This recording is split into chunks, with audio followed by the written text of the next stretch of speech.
يتعمق من الملك السامي، واعتقد بان هذه الحمولة الكبرى لهذه الرسالة لها من المعاني على المستوى التنظيمي، وهو ما يؤكد عليه جلالته خلال توجيهاته للجنة الوزارية المالية بالله. نظم اليوم مجلس المستشارين بشراكة مع مجلس جهة درعا في الدلت يوما دراسيا للإعداد لمنتدى البرلماني للجهات الذي سينظم مجلس المستشارين في نسخته الخامسة. وكان الحديث اليوم حول الاستثمار، أولا كرافع النمو، والاستثمار كذلك من الناحية القانونية ومن ناحية ملائمة التشريعات مع الخصوصيات الجهوية، وملائمة التشريعات أيضا فيما يخص سبل التنمية الاقتصادية والاجتماعية في الجهات. أيضا تم الحديث حول تنزيل لميثاق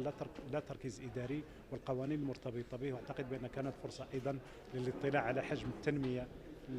في هذه الجهة، واللي كان نعتبره على أنه مؤشر حقيقي على تنمية حقيقية في هذه الجهة، وفق أولا